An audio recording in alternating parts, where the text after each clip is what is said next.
While I stood beside my daughter's casket, my son-in-law posted a beach selfie with his mistress, captioned, "The life I dreamed of." Then a text from an unknown number, "Dad, get me out of here." As I uncovered his plan to flee to Mexico, I realized betrayal runs deeper than grief, and justice will find him. Before we continue, please subscribe to the channel and let us know where you are listening in the comments. 3 days ago, a drunk driver ran a red light. 3 days ago, my daughter Emily stopped breathing in a twisted sedan while paramedics fought to free her. Now, I stood in St. Michael's Church, holding my grandson's trembling hand, staring at the empty seat in the front row. Bernard's seat. Morning light filtered through stained glass, painting colors across the closed casket. The minister's voice rolled over the congregation like distant thunder, but I couldn't hear the words. Only the silence from that empty seat. Only Ethan's small fingers gripping mine so hard his knuckles went white. The boy wore an oversized suit jacket, his father's, I realized with a bitter taste. The sleeves hung past his wrists. He'd rolled them up 3 times before the service. Now he stared straight ahead, tears making silent tracks down his cheeks. I squeezed his hand, tried to telegraph strength through my palm. An 8-year-old shouldn't have to bury his mother. He definitely shouldn't have to wonder why his father vanished. The minister glanced toward the empty seat. Brief, awkward, others noticed too. Whispers rippled through the pews behind us. I felt their eyes on my back, questions forming in the charged air. After the service, they came in waves. Neighbors, Emily's co-workers, distant cousins I'd forgotten existed. They gripped my hands, offered condolences that blurred together. "We're so sorry for your loss. Emily was such a light. She'll be missed terribly." Then, inevitably, "Where's Bernard?" The question came from Mrs. Patterson first, then from Emily's manager, then from my late wife's sister Judith, who cornered me near the reception table with fury blazing in her eyes. "Orval, this is unacceptable." Her voice dropped to an urgent whisper. She clutched a damp tissue in one fist. "What kind of man doesn't attend his own wife's funeral?" I kept my voice level. "The kind I'm about to learn more about." Ethan tugged my sleeve. His face was pale, eyes enormous. "Grandpa, where's Dad? Why isn't he here?" I knelt until we were eye level. The floor was hard against my knees, but I didn't care. "I don't know, buddy, but I promise you, I'll find out." Another neighbor approached as I stood. Mr. Chen from across the street, balancing a paper plate of finger sandwiches. "Orval, we're so sorry. Is Bernard okay? Car trouble?" My smile felt like broken glass. "Something like that. He'll regret missing this." People began talking about lunch. The church emptied slowly. I drove Ethan home in Emily's sedan, the car she'd driven the morning of the accident. He fell asleep before we reached the house. I carried him inside, laid him on his bed still wearing the oversized jacket, then returned downstairs alone. I'd lived in this house for 5 years, ever since my own wife passed. Emily had insisted, said she needed help with Ethan, that the spare room was just sitting empty. Truth was, she'd needed the company, needed someone solid around after Bernard started working late more and more often. The house grew dark around me. I didn't turn on lights, just moved through rooms I knew by heart, touching objects that still held Emily's presence. Her coffee mug in the sink, lipstick stain on the rim. Her jacket draped over the chair where she'd left it 4 days ago, rushing out to her last shift at the clinic. I picked up her phone from the kitchen counter. She'd always been terrible about security, used our family birthdays as the passcode. I unlocked it on the first try. 7 missed calls from Bernard, all from 2 weeks ago. Nothing since. I pulled out my own phone and dialed his number. Straight to voicemail, I hung up, dialed again. Same result. On the 7th attempt, I left a message. "Bernard, it's Orval. Your son needs you. Your wife deserved better. Call me back." I paused, let the silence stretch.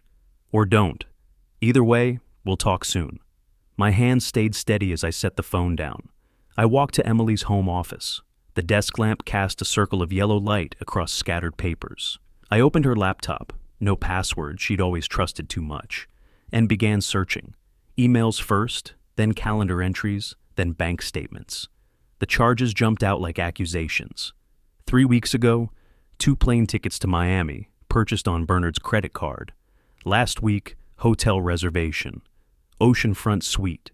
Bernard's name on the confirmation. I scrolled back through Emily's emails, looking for anything that might explain. Found correspondence with her doctor about headaches. Found messages to Judith about Ethan's school project. Found nothing about Miami. Then I switched to Bernard's account. Emily had access. She'd managed their household finances. His inbox was mostly work emails, nothing suspicious. But in his sent folder, buried under mortgage statements and utility bills, I found it. An email to someone named Kimberly. Subject line blank. Sent the day before Emily died. My finger froze over the trackpad. I clicked it open. I woke with my head on the desk, Emily's laptop screen dark. My neck screamed. Dawn light crept through the blinds, painting thin lines across the keyboard.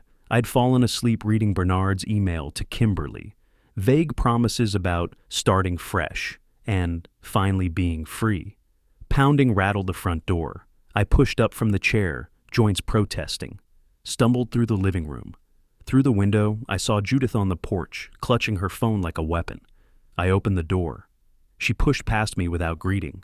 Orval, you need to see this. Her hands shook as she thrust the phone toward my face. That monster posted this during the funeral.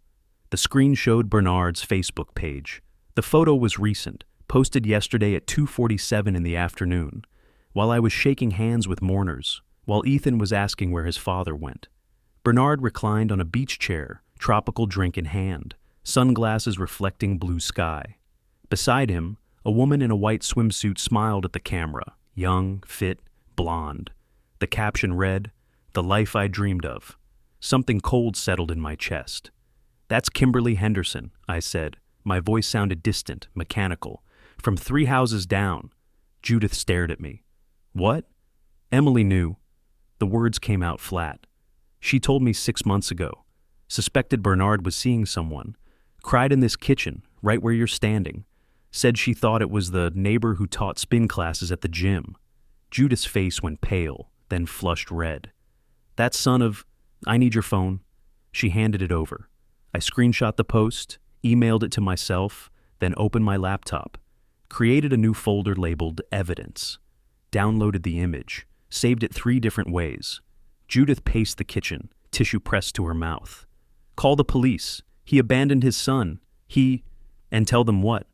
I looked up from the screen. That a father took his own child?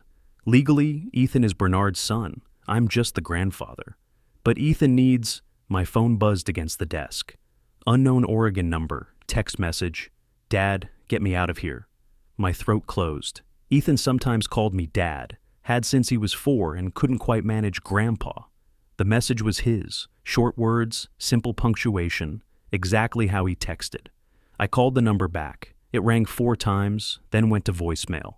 Full inbox, couldn't leave a message. I tried again, same result. "What is it?" Judith leaned over my shoulder. I showed her the screen. "He's using someone else's phone. He's scared." "Then we definitely need to..." "No." I set the phone down carefully. "Not yet." I pulled up Facebook, searched for Kimberly Henderson. Found her profile partially public. Scrolled through her posts. Found photos from weeks ago. Her and Bernard at a restaurant, carefully cropped to look like friends grabbing lunch. Another from a hiking trail, Bernard's hand barely visible at the edge of the frame. Emily wouldn't have seen these. Privacy settings kept them from mutual friends. Then I found her Instagram, more recent. Posted 3 hours ago. Kimberly and Bernard in an airport terminal, rolling suitcases beside them. The caption was in Spanish. "Nuevo comienzo," new beginning. I zoomed in on the airport signage visible behind them. Departure board showed flights to Mexico City. Mexico. I said it aloud, testing the weight of the word. "He's running to Mexico." Judith grabbed the edge of the desk. "He planned this. While Emily was dying, he was planning to run away with that." "Yes." I opened a new browser window, started searching. "He thinks I'm just a grieving old man who'll let this go." "You can't go after them. You can't just..." I looked at her. She stopped talking. "He took my grandson," I said quietly. "He destroyed my daughter while she was still alive. He didn't come to her funeral because he was drinking cocktails on a beach." I turned back to the laptop. "He's wrong about what happens next." I pulled up flight schedules. Portland to Miami, Miami to Mexico City. The timestamps match Bernard's movements. They'd left yesterday morning, hours before the funeral. While I was choosing which tie to wear, Bernard was boarding a plane. I grabbed a yellow legal pad from the drawer, drew a timeline in neat engineer's handwriting. Emily's death, Bernard's absence, Miami Post, Ethan's SOS, Mexico plan. The connections formed a pattern, not spontaneous, calculated. Judith watched me work. Her anger had shifted into something else. Uncertainty, maybe, or fear of what I was becoming. "What are you going to do?" she asked. "Get my grandson back." I didn't look up from the screen. "Then make Bernard wish he'd stayed for the funeral." I opened a new tab, typed, "Emergency Custody Oregon Child Abduction." 15 results loaded. I opened them all, scanning for relevant information. Jurisdiction issues, parental rights, international complications. The legal system moved slowly. Ethan didn't have time for slow. Judith's phone buzzed. She glanced at it, then at me. "I should go. Let you think." I nodded. She hesitated at the doorway. "Orval, don't do anything crazy." "I won't." I met her eyes. "I'll do everything necessary." After she left, I sat in the quiet house. Emily's coffee mug still in the sink. Her jacket still on the chair. Her son still with the man who'd betrayed her.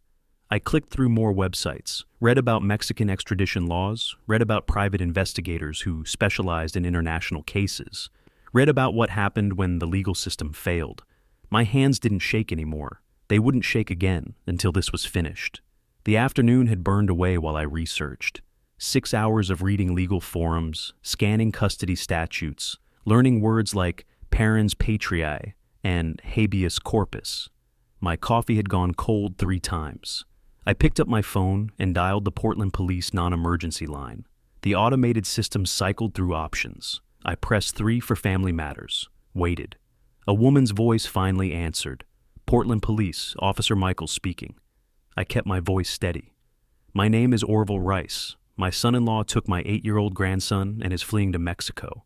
I need to report a child abduction." A pause, keys clicking. "Can you give me more details, sir?" I walked her through it. Emily's death, Bernard's absence from the funeral, the Facebook post, Ethan's text message, the flight to Mexico. More clicking, then, "Sir, I understand your concern, but legally the father has custody rights. Even if he's fleeing the country, you'd need a court order preventing that." Her tone shifted, sympathetic but firm. "I'd recommend contacting an attorney. This sounds like a custody dispute rather than a criminal abduction." A custody dispute. The words tasted wrong. "My grandson is terrified. I can give you the number for attorney referral services." I hung up, stared at the phone. The system wouldn't help. Not fast enough. Not for this. I opened a new browser tab, typed, "Family Law Attorney Portland Emergency Custody."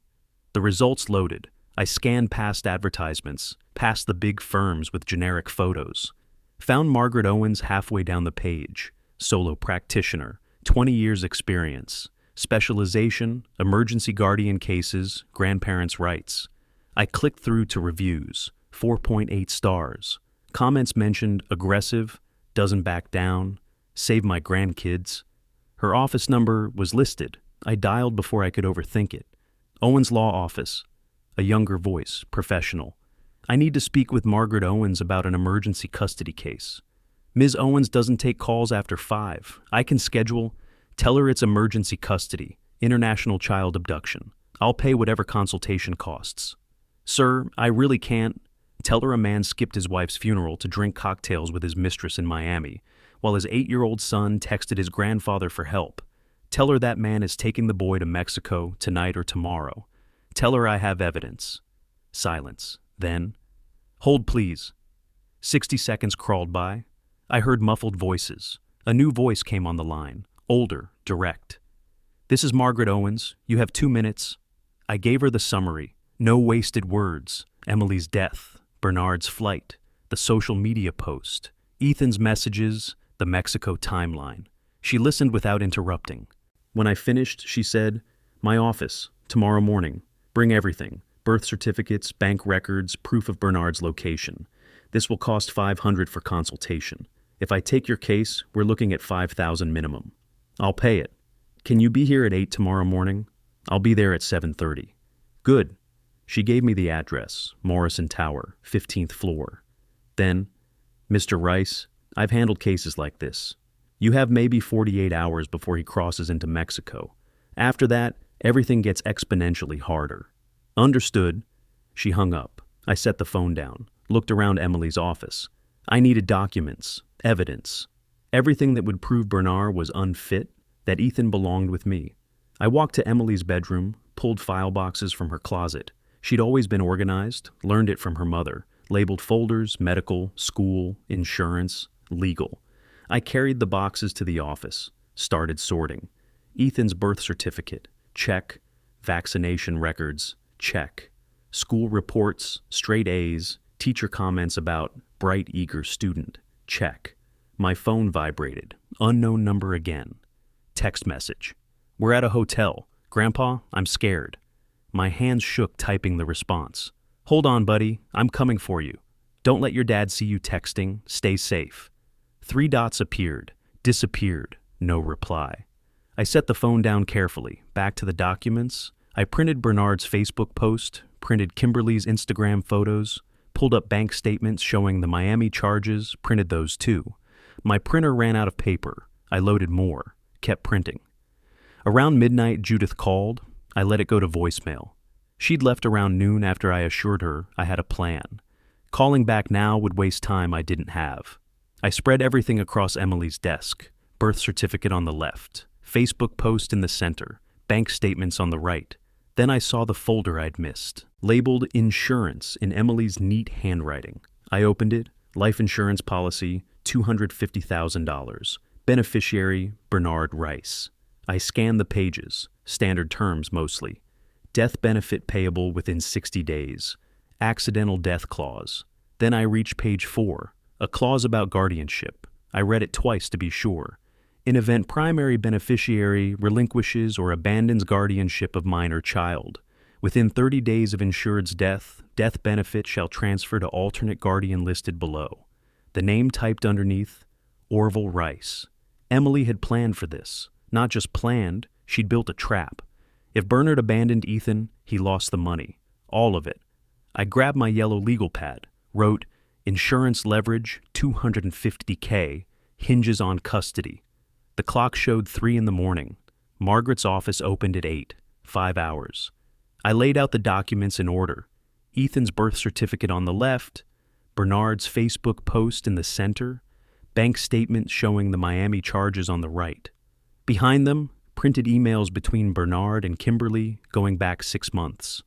I'd found those in Emily's deleted folder. She'd known more than she told me. I opened her laptop again and clicked on the folder labeled Insurance.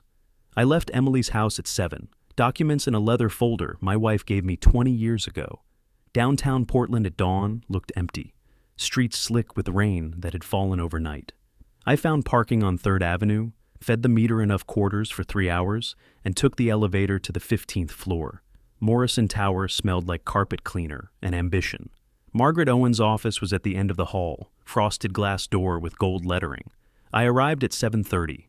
The waiting area was small, 4 chairs, a coffee table stacked with family law magazines I had no interest in reading. I sat with the leather folder on my lap and waited. At 7:45, the inner door opened. A woman emerged, 50s, gray hair cut to her shoulders, navy suit that meant business. Reading glasses hung from a chain around her neck. Mr. Rice? Her handshake was firm. You're early. I like that. Come in. Her office wasn't fancy. Bookshelves lined 2 walls, packed with legal volumes. The other walls held framed photos, children mostly, with thank you notes attached. I recognized the aesthetic. These were victories. She gestured to a conference table near the window. Let's see what you brought. I opened the folder, slid documents across to her one at a time. Birth certificate. She nodded, examined it. Bank statements showing charges in Miami. She studied those longer. Screenshots from social media, Bernard's Facebook post made during my daughter's funeral. Her eyebrows rose. She read the caption, "The life I dreamed of." Set it down carefully. Text messages from my grandson. She read those twice. Her jaw tightened. And this. I pushed the life insurance policy across. Found it at 3 this morning. Margaret picked it up. Read page 1, Flipped to page 2, then page 4. She stopped, pulled out a yellow highlighter from her desk drawer, and marked the guardianship clause. She looked up at me. Your daughter was smarter than Bernard knew. She was always smart. This policy changes everything. Margaret set down the highlighter. If you get custody, Bernard loses $250,000. Money motivates behavior. I don't want his money, I said. I want my grandson safe. The court doesn't care what we want. It cares what's best for the child. Our job is making them see that's you, not Bernard. Then let's make them see it. She pulled her laptop closer. Start from the beginning, Emily's death, the funeral, everything Bernard did or didn't do. I need a timeline. I walked her through it. Emily's accident 3 days ago. The funeral yesterday morning, Bernard's absence, the empty front row seat. Ethan's questions I couldn't answer. The Facebook post timed exactly during the service. Kimberly Henderson from 3 houses down. The Miami hotel. The flights to Mexico City. Margaret typed while I talked, occasionally stopping me. Wait, back up. He posted that photo during the funeral service? What time exactly? 2:47 p.m., I checked the timestamp. She made a note. That plays badly for him. We worked for 90 minutes. Margaret drafted the emergency petition while I filled in details. Bernard's exact location based on Kimberly's Instagram geotag. The flight patterns to Mexico. Ethan's frightened messages. She picked up her desk phone, dialed without looking at the keypad. This is Margaret Owens. I need emergency family court hearing today or tomorrow. International parental flight risk. She paused, listening. Yes, I'll hold. She covered the mouthpiece. Judge Hanson is on duty this week. He moves fast. The hold music crackled through the speaker. She kept the phone to her ear, used her free hand to type more notes. The music stopped. Yes, I'm here. Margaret grabbed a pen. Tomorrow morning works. 8 o'clock. Thank you. She hung up, turned to me. We got lucky. Judge Hanson will hear the emergency motion tomorrow morning. What do I need to do? Read this tonight. She printed the petition, handed me a copy. Memorize it. Judge Hanson asks tough questions. You'll need answers ready. I scanned the first page. Legal language, but the story was clear. Bernard Rice abandoned his son's emotional needs to pursue extramarital relationship. Poses immediate flight risk. Requests temporary emergency custody to Orval Rice, maternal grandfather. Will this work? I asked. Margaret leaned back in her chair. Mr. Rice, I won't lie. Biological fathers have strong custody presumption. But a father who abandons his child's mother's funeral to vacation with his mistress? She tapped the Facebook screenshot. That plays badly. Will it play badly enough? Judge Hanson has 3 grandchildren. He's seen this pattern before. Fathers who check out emotionally while mothers hold everything together. She pulled off her reading glasses. The insurance policy is our leverage, and this social media evidence is remarkable. Most people aren't stupid enough to document their abandonment in real time. What happens if we lose? Then Bernard gets on a plane with Ethan, crosses into Mexico, and extradition becomes a nightmare. She put the glasses back on. But we're not losing, not if you show up tomorrow and tell the truth. Her paralegal knocked, entered. Young woman, efficient movements. Margaret handed her a stack of papers. File these at the courthouse. Priority. The paralegal left. Margaret turned back to me. One more thing. Judge Hanson will ask why Emily named you alternate guardian on this policy. Be ready with an answer. Because she knew Bernard would do exactly what he's doing now, I said. She knew he'd run. Margaret smiled, thin, satisfied. That's exactly what you tell him.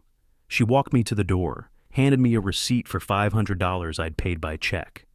Get some sleep, Mr. Rice. Tomorrow you'll need to be sharp. I will. And Mr. Rice?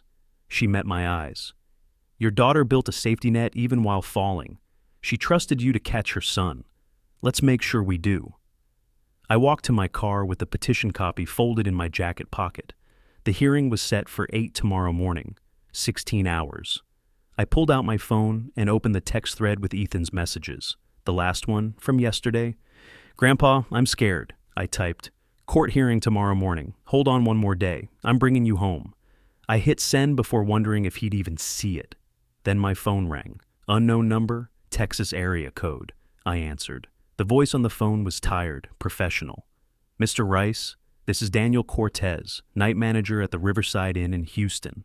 Your grandson tried using our lobby phone again around 11. His father caught him before he could dial out. I thought you should know. I thanked him, asked if Ethan seemed okay. Cortez hesitated, then said, "The boy looks scared." I hung up and drove home with my jaw clenched so tight my teeth ached. I spent the evening memorizing Margaret's petition. Couldn't sleep. At dawn, I drove back downtown, found the same parking spot on 3rd Avenue, and waited on the courthouse bench for Margaret to arrive. She appeared at 7:30, briefcase in hand, hair pulled back severely. Ready? Yes. The courtroom doors opened at exactly 8. Judge Robert Hanson's courtroom looked like every other. Wood paneling, American flag, raised bench that made everyone else feel smaller. I sat in the first row of the gallery while Margaret approached the defense table. The bailiff called, "Emergency petition, Rice versus Bernard, regarding minor child, Ethan Bernard Rice." A young man in an ill-fitting suit hurried through the side door. Public defender, I realized, appointed to represent Bernard's absence. Judge Hanson entered, around 60, gray hair, reading glasses perched on his nose. Everyone stood. "Be seated." His voice carried authority without volume. "Ms. Owens, your client seeks emergency custody. On what grounds?" Margaret stood. "Parental abandonment, Your Honor. Mr. Bernard failed to attend his wife's funeral, instead posting vacation photos with another woman, and is currently fleeing to Mexico with a minor child." The public defender, name badge read Collins, stood awkwardly. "Your Honor, grief manifests differently for different people. My client shouldn't be penalized for his coping mechanisms." Coping mechanisms don't include removing a traumatized 8-year-old from his support system 3 days after his mother's death. Margaret's tone could have cut glass. She spread exhibits across the table, color-coded tabs, exactly like she'd prepared them. Exhibit A, social media post made during the funeral service. Exhibit B, bank statements showing unauthorized withdrawals and travel expenses. Exhibit C, airline records confirming tickets toward Mexican border. Exhibit D, life insurance policy with guardianship clause. Judge Hanson picked up the Facebook printout, studied it. "This was posted during the funeral service?" "Yes, Your Honor, at 2:47 p.m. while Mr. Rice was delivering his daughter's eulogy." "Noted." He set it down, picked up the airline records. "How did you obtain these?" "Contact at Delta, Your Honor. $200 for information retrieval. The records are accurate." Collins shuffled his papers. "Your Honor, Mr. Bernard has every legal right to travel with his son." "Not without notice to family members, Your Honor." Margaret didn't miss a beat. "Not when he's emptied joint bank accounts and purchased one-way tickets to a non-extradition destination." The judge studied the insurance policy, read page 4 twice, looked at me over his glasses. "Mr. Rice, stand please." I stood. My legs felt solid. "Good. You're the maternal grandfather?" "Yes, Your Honor." "You've been involved in this child's life?" "I've lived in my daughter's house for 5 years, helped raise Ethan since he was 3. He nodded, sat back. The courtroom went silent except for the clock ticking above the door. 3 minutes passed. Hanson read every document Margaret had submitted. I watched his face, trying to read his thoughts. Impossible. Finally, he looked up. "I'm issuing a 30-day temporary custody order. Mr. Bernard is prohibited from removing the minor child from United States territory. Border protection will be notified." He turned to the bailiff. "Prepare the detention order." My chest loosened. First breath in what felt like hours. Collins tried once more. "Your Honor, my client's parental rights are not absolute when the parent demonstrates abandonment and flight risk." Hanson signed the order with a heavy pen. "Mr. Bernard is ordered to appear at full hearing April 15th. This court is adjourned." The gavel struck wood. Margaret turned to me, handed me a copy of the order, still warm from the bailiff's printer. "Give this to Border Protection. They need it within the hour." I walked down the courthouse steps into morning sunlight, pulled out my phone before reaching the sidewalk. Margaret had written a number on the back of her business card. I dialed. "Customs and Border Protection tip line. My name is Orville Rice. I have a court order requiring detention of a man attempting to cross into Mexico with a minor child." "One moment, sir." "Hold music. Tinny, patriotic." Margaret appeared beside me. "The order's good for 30 days, she said. "But if Bernard crosses that border before they stop him?" I know. I cut her off. The hold music ended. New voice. Mr. Rice, we've received the court order electronically from the courthouse. All southern border checkpoints have been notified. If Mr. Bernard attempts to cross, we'll detain him. I checked my watch. If Bernard was driving from Texas, he could reach the border in 5 hours. I looked at Margaret. I need to be there when they stop him. Margaret stared at me. Orval, let Border Protection handle this. You don't need to chase him. I'm not chasing him. I was already searching flights on my phone. I'm collecting my grandson. You're 64 years old. You just want a court order. Let the system takes time. I found a flight. Portland to El Paso, departing in 2 hours. Last minute fare. $847. I booked it. Ethan doesn't have time. She opened her mouth, closed it, nodded once. Call me when you land. I caught a taxi to PDX, bought the ticket at the gate. 3 hours later, I landed in El Paso's desert heat. The rental car smelled like cigarettes and air freshener. I drove west on Interstate 10, then south on Highway 136 toward the border. The landscape turned to scrub and dust. Santa Teresa Port of Entry sat 32 miles from El Paso. Smaller crossing, less traffic. If Bernard wanted to slip through unnoticed, he'd choose this one. I parked in the visitor lot near the inspection station at 5 in the afternoon. The CBP building was cinder block and efficiency. Inside, I showed the court order to a supervisor named Martinez, woman in her 50s, sharp eyes. She read it carefully, made photocopies. Mr. Rice, I understand your urgency, but we may not intercept him tonight. Could be tomorrow, could be next week. I'll wait, however long it takes. She entered information into her computer. We've got it flagged. Any vehicle with a child matching this description gets pulled for secondary inspection. I'll call if anything develops. I returned to the rental car, bought coffee from a gas station across the highway, waited. The desert night turned cold. I kept the engine running for heat, then turned it off to save gas. On, off. Hours blurred. Headlights approached the border checkpoint. Each set might be Bernard. I counted them. 37 vehicles between sunset and midnight. 62 between midnight and dawn. At 6 in the morning, my phone rang. Mr. Rice, Officer Delgado here. We've got a man matching your description, traveling with a woman and a child, trying to cross at this station. Can you come to the processing office? I was out of the car before he finished talking. The processing office occupied a separate building behind the main checkpoint. Fluorescent lights, plastic chairs, vending machine humming in the corner. I walked through security and saw Bernard immediately. He sat rigid in a chair, red-faced, gesturing at Officer Delgado. Kimberly was beside him, mascara streaked, arguing with another officer. Then I saw Ethan, small, pressed into the corner near the vending machine like he was trying to disappear, wearing clothes that looked slept in. His eyes met mine. I crossed the room, knelt in front of him, opened my arms. He launched himself at me. Thin arms wrapped around my neck. His whole body shook. Bernard stood. Orval, you have no right. The court can't just take my son. I looked at him over Ethan's head. The court can, and it did. You lost him when you posted beach photos while I buried your wife. His face went purple. You manipulative... Sir, step back. Officer Delgado moved between us. There's a court order. We're executing it. Kimberly's voice cut through. This is harassment. We weren't doing anything wrong. Ma'am, there's a court order prohibiting Mr. Bernard from leaving the country with the minor child. Delgado's patience sounded thin. We're required to enforce it.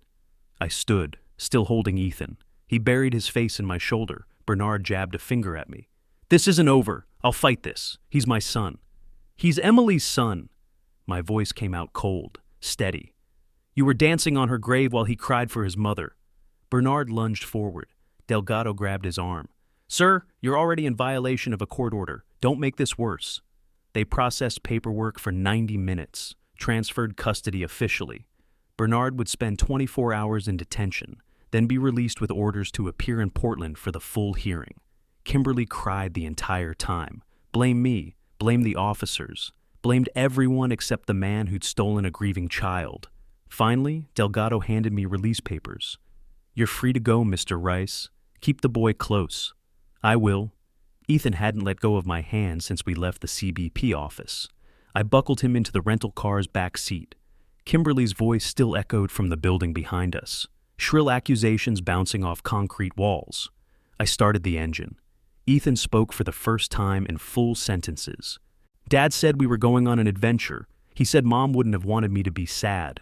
I gripped the steering wheel. Your mom wanted you to be safe. That's what matters. I pulled onto the highway heading north. The border disappeared in the rearview mirror. My phone buzzed. Text from Margaret.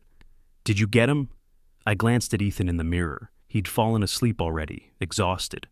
I texted back with one hand, coming home. But I knew this wasn't over. Bernard would fight, and I needed to be ready. 2 weeks after bringing Ethan home, we'd found a rhythm.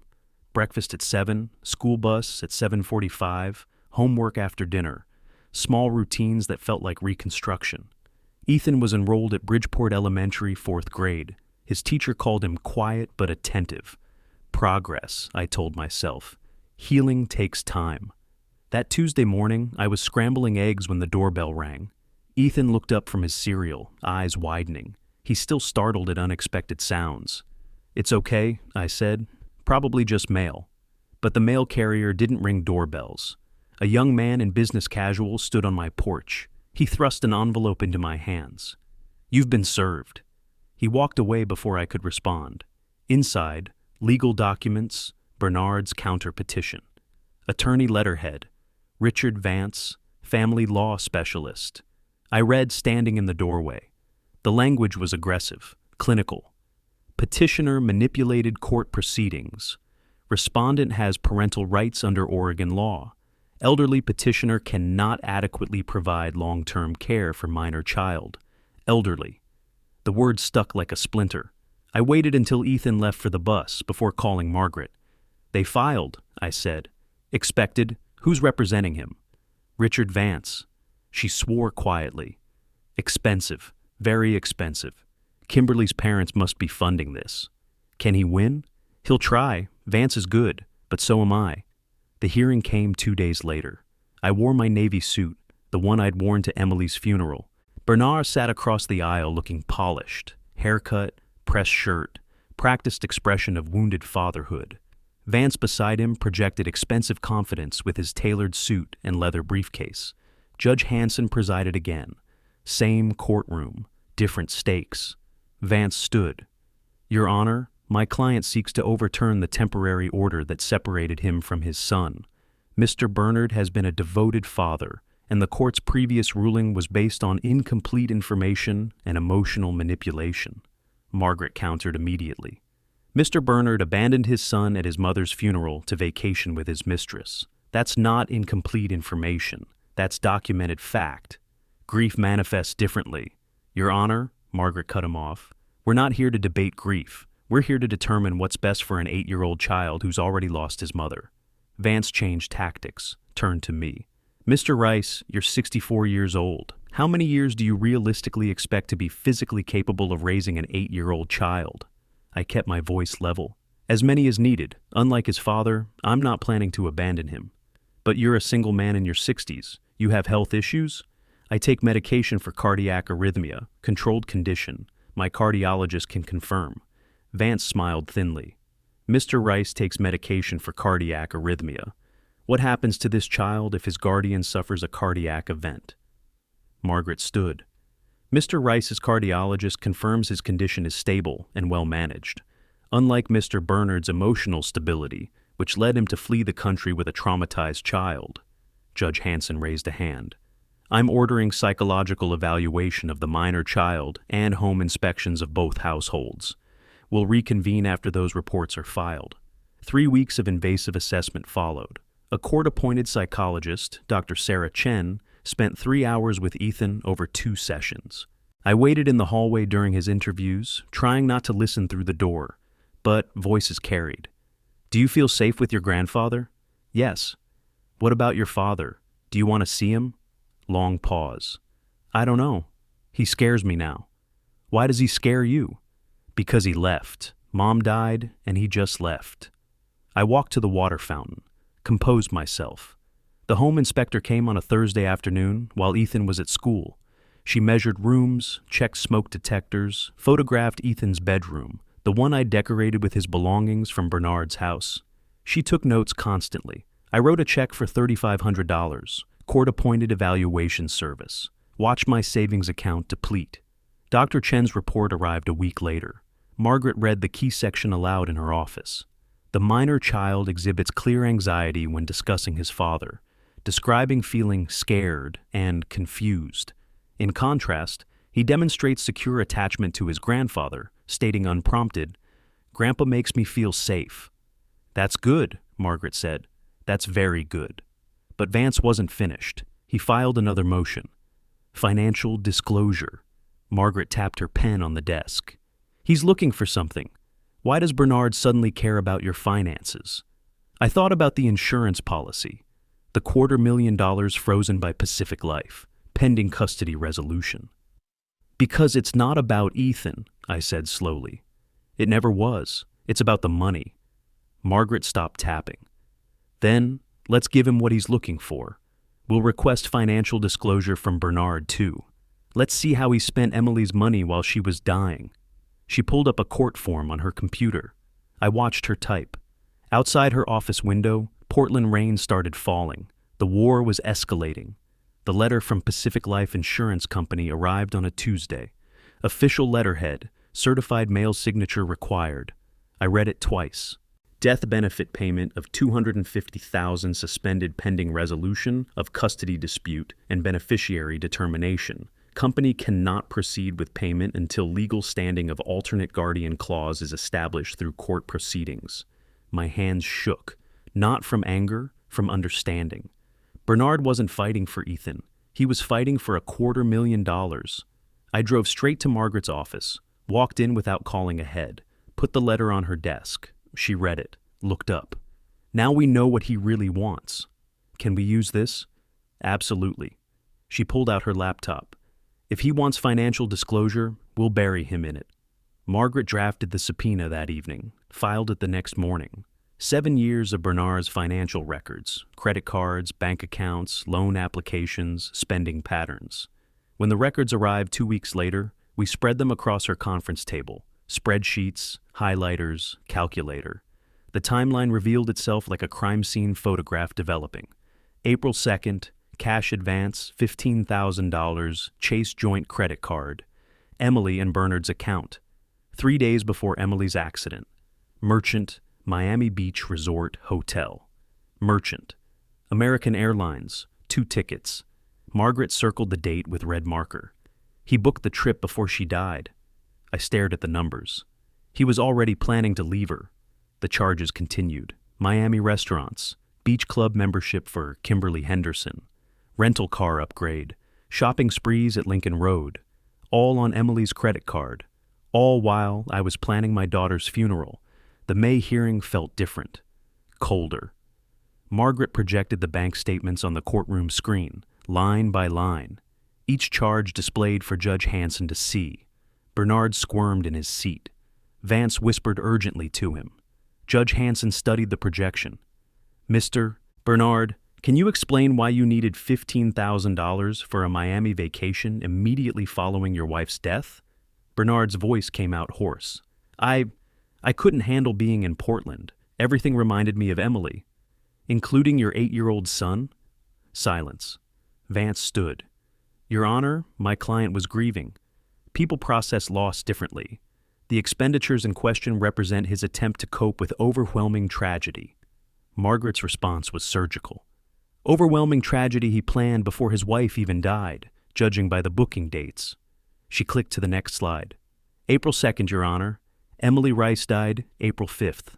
Mr. Bernard booked his escape 3 days early, with his wife's money, for himself and his mistress." The courtroom went quiet. Judge Hanson leaned forward. "Ms. Owens, you're suggesting premeditation?" "I'm suggesting Mr. Bernard was ready to leave his wife regardless of what happened on April 5th. The accident simply accelerated his timeline." Bernard half rose from his chair.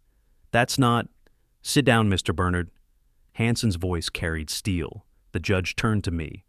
"Mr. Rice, do you wish to address the court?" I stood, looked directly at Bernard. "Your Honor, I've spent 2 months trying to understand how a man skips his wife's funeral. Now I know." I paused. Let the words settle. Grief doesn't look like a beach cocktail with your mistress. Betrayal does. Bernard's face flushed red. He spent my daughter's money while she was dying. He abandoned her son while she was buried.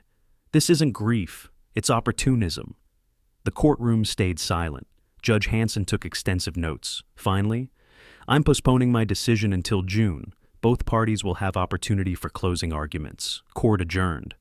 Margaret met me in the hallway afterward. Hanson's taking this seriously.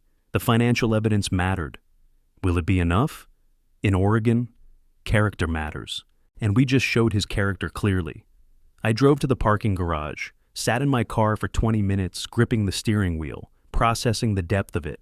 Not just adultery, not just abandonment, calculated financial exploitation of his dying wife. Emily had known. She'd built protections, the insurance clause, the alternate guardian designation. What else had she hidden from him?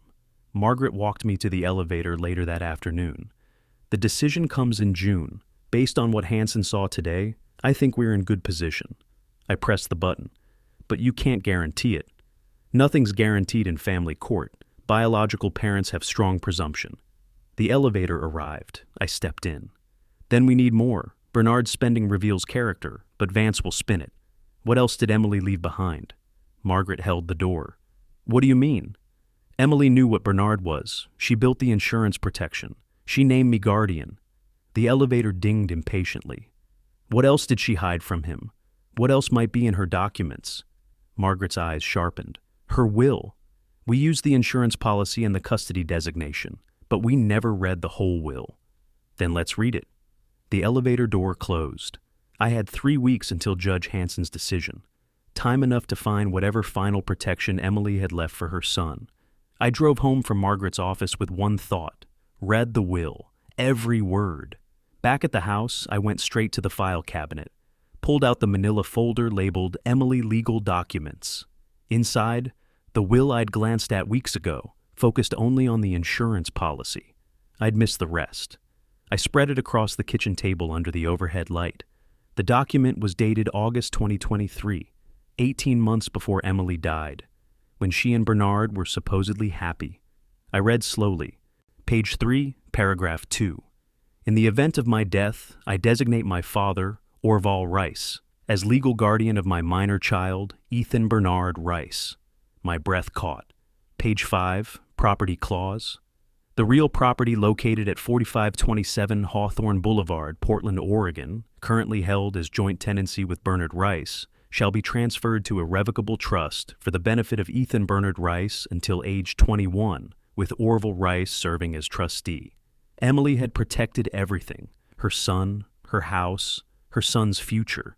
2 years ago, when Ethan was 6, when Bernard was still playing devoted father. But she'd seen something. A crack in the foundation. I pulled out my phone, photographed every page, emailed them to Margaret at midnight with the subject line, "Found it, Emily's guardian designation." Then I read the will 3 more times. At 7 the next morning, I drove to Margaret's office carrying the original in a manila envelope, handled it carefully. This was precious ammunition. Margaret read it twice, called the notary public, whose stamp appeared on the document, verified the witnesses, Emily's co-worker, Emily's college friend, both available to testify. She looked up.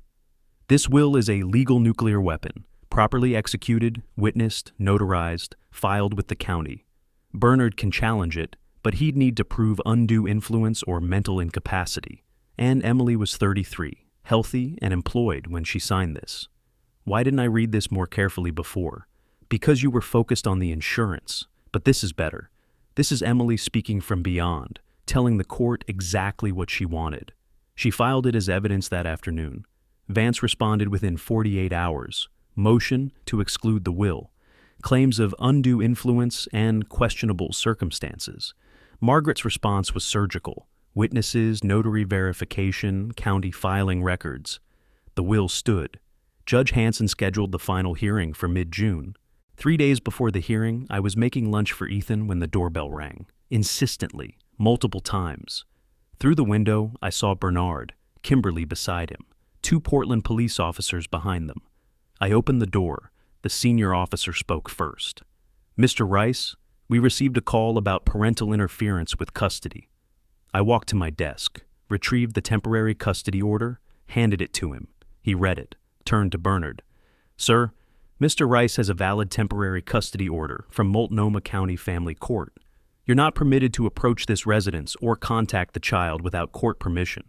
Bernard's face went purple. That order is fraudulent. He manipulated the judge. That's for the court to decide. Right now, you need to leave this property. Bernard jabbed a finger at me. This isn't over, Orval. The judge will see through your lies. I stood in the doorway, calm. The judge will see Emily's will, her words, her choice. She chose me to protect her son from you. She never would have. She did, 2 years ago. Think about what that means. Kimberly grabbed Bernard's arm, pulling him toward the street. He kept shouting until they reached the car. After they left, I found Ethan standing at his bedroom window, small figure watching his father drive away. I sat beside him on the bed. You okay? Grandpa, I don't want to go back to him. Ever. You won't. Your mother made sure of that. She loved you enough to plan for this. He looked at me. She knew? She knew you'd need protection, and she trusted me to give it to you. The rest of the week, I prepared. Margaret and I reviewed every document, every photo, every piece of evidence. Organized it chronologically. The story was clear. The final hearing was scheduled for Wednesday, 9 in the morning. Tuesday night, I sat in Emily's home office reviewing my testimony notes. Through the window, I watched Ethan in the backyard, throwing a tennis ball for the neighbor's dog through the fence. Normal kid behavior. That's what Emily wanted for him. Normal, safe, stable. My phone buzzed, text from Margaret. Vance filed one more motion, requesting postponement due to new evidence. Judge denied it. We're on for Wednesday 9 a.m. I texted back, good. Then added, Emily's will ends this. Margaret replied immediately. Emily's will already ended it. Wednesday just makes it official. I looked at the photo on my desk. Emily at Ethan's 6th birthday, the year she wrote her will. She was smiling, but I saw it now, the worry in her eyes. She'd known, and she'd trusted me to finish what she started. Wednesday morning, Ethan ate cereal while I drank coffee. Normal routine. Mr. Peterson wants to see my bridge project today, he said between bites. He says it might be good enough for the district science fair. That's great, buddy. Will you help me finish the supports tonight? Of course. I drove him to school, watched him disappear into Bridgeport Elementary with his backpack, then headed downtown. The courthouse parking garage was half full. I found a spot on the 3rd level, same place I'd parked months ago for the emergency hearing, back when this started. Margaret met me outside the courtroom. Ready? Yes. Judge Hanson's courtroom was packed. Family court attracts observers, law students, social workers, people dealing with their own custody battles. We sat at the plaintiff's table. Bernard and Vance sat across the aisle. Bernard looked polished, rehearsed, but his hands shook slightly. At 9 sharp, Judge Hanson entered, black robe flowing, reading glasses in place, thick folder of case documents. He nodded to both tables. Bailiff, close the doors. I'll hear closing statements before retiring to chambers. Margaret stood, spoke for 20 minutes, methodical timeline, funeral absence, Miami Post, border flight. Financial exploitation, psychological evaluation, Emily's will. Each piece building a comprehensive picture. She ended with Emily's words. In the event of my death, I designate my father, Orval Rice, as legal guardian. Vance's closing emphasized biological parent presumption, claimed I'd manipulated Emily, suggested my age-limited parenting capacity. His arguments sounded hollow against months of documented evidence. Judge Hanson retired to chambers at 10:30. 2 hours crawled by. Margaret and I sat in the hallway. Said nothing. Nothing left to say. At 12:30, the bailiff summoned us back. Judge Hanson carried papers, adjusted his reading glasses. Case number FL 2025-04387, in the matter of custody of Ethan Bernard Rice. His voice was measured, professional. After reviewing all evidence, testimony, expert evaluations, and legal documents, this court finds that the biological father, Bernard Rice, has demonstrated a pattern of irresponsible behavior, including abandonment of parental duties during family crisis, emotional neglect of minor child, and apparent intent to exploit child custody for financial gain. He paused, turned a page. The court further finds that Emily Rice's will, properly executed and notarized, clearly expressed her wish that her father serve as guardian should she predecease the child's majority. Bernard gripped the table edge. Therefore, this court grants permanent full custody of minor child Ethan Bernard Rice to his grandfather, Orval Rice. The courtroom went absolutely silent. The biological father retains parental rights limited to supervised visitation twice monthly. Supervision provided by court-appointed social worker. Mr. Bernard may petition for modification after demonstrating sustained pattern of responsible behavior for minimum 18 months. Bernard stood, face red. "You took my son. This is corruption. He manipulated everyone." I rose slowly, looked directly at him. "No, you lost him yourself the moment you chose a beach cocktail over your wife's funeral, the moment you chose your mistress over your grieving son." Judge Hanson banged his gavel. "Mr. Bernard, control yourself, or you'll be held in contempt." Bernard kept shouting, "He poisoned my son against me." "Mr. Bernard, your own actions documented in these proceedings speak to your character. This hearing is concluded." I turned, walked down the aisle toward the doors. Margaret beside me, left Bernard shouting behind. Outside, spring air, Portland sun breaking through clouds. "Congratulations," Margaret said. "It's over. Thank you for everything." That afternoon, I picked up Ethan from school. He spotted my car, waved, ran over, threw his backpack in first, then himself. "Mr. Peterson says my science project on engineering bridges is the best in class. Can you help me finish it tonight?" I smiled. "Of course. Your mom would be proud. She loved bridges." He went quiet. "I wish she could see it. She can, buddy. I promise you she can." The following Wednesday, a letter arrived. Plain envelope. Pacific Life Insurance Company. I opened it at the kitchen table. "Dear Mr. Rice, per Multnomah County Court order, dated June 18th, 2025, and in accordance with policy provisions regarding alternate guardian designation, we have transferred death benefit of $250,000 to the Ethan Rice Trust account, trustee Orval Rice. This matter is now closed." I read it twice, then walked to the mantel where Emily's photo sat, touched the frame gently. "He's safe now," I whispered. I set the letter beside her photo. Outside, Portland summer was arriving, roses blooming, longer days, school year ending soon. Ethan was in the living room building his bridge model with toothpicks and glue, tongue between his teeth in concentration, exactly like Emily used to do. Through the window, I saw Bernard's car pass slowly on the street, then accelerate away. His supervised visits started next week, 2 hours, twice monthly. A social worker taking notes the entire time. He'd have to earn back what he'd thrown away. The phone rang. Margaret. "Congratulations. It's official. Insurance company closed the case. $250,000 in trust for Ethan's future. Thank you for everything." Thank Emily. She built this protection before any of us knew it was needed. After we hung up, I stood watching Ethan work. His bridge was taking shape, small but sturdy, built on solid foundations, good engineering. Emily would approve. I didn't feel victorious, didn't feel righteous, just felt resolved. My daughter had asked one thing of me: keep her son safe. Mission accomplished. The rest, Bernard's supervised visits, Kimberly's disappointed parents, the money Bernard would never see, that wasn't revenge. That was justice. And sometimes, justice is enough. If you like this story, please like this video, subscribe to the channel, and share your impressions of this story in the comments. To listen to the next story, click on the box on the left. Thank you for watching.